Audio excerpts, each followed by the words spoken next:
Guntur district cooperative central bank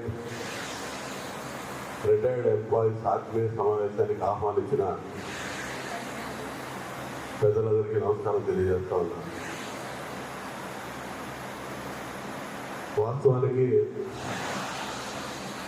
మరి ఇప్పుడు నేను ఇక్కడికి ఇచ్చేసిన సందర్భం బాలాజీ గారు చెప్పారు. మీరందరూ ఈ ఆత్మీయ సమావేశం ఏర్పాటు చేసుకున్న ఉద్దేశం కూడా రేపు 27వ తేదీ జరగబోతున్నటువంటి గ్రాడ్యుయేట్ ఎమ్మెల్సీ ఎలక్షన్లో తెలుగుదేశం పార్టీ కూటమి పార్టీల అభ్యర్థిగా పోటీ చేస్తున్న ఆలపాటి అంటే కూడా భయపడిపోయే పరిస్థితులు, బయటికి మనసులో అనుకుంటే కూడా బయటికి తెలిసిందేమని చెప్పి భయపడ్డ పరిస్థితులు ఉన్నాయి. అటువంటి భయానకమైనటువంటి వాతావరణం రాష్ట్రంలో సృష్టించాడు.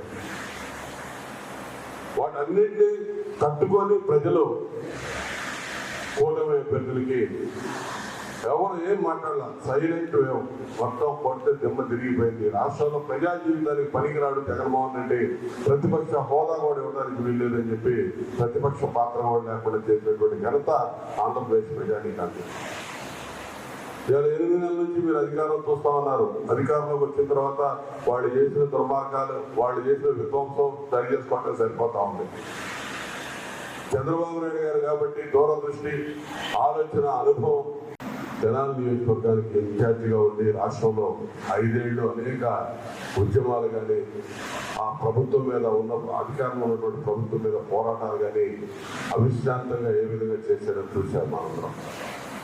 అటువంటి పరిస్థితుల్లో కూటమి పార్టీలతో ఐక్యత వల్ల ఈ తెనాలి అసెంబ్లీ సీట్ రాజా గారికి దక్కకుండా వేరే పెద్దలు నారాయణ మనోహర్ గారు పోటీ చేయడం, ఆ విధంగా రాజా గారు మిస్ అయిపోవడం జరిగింది.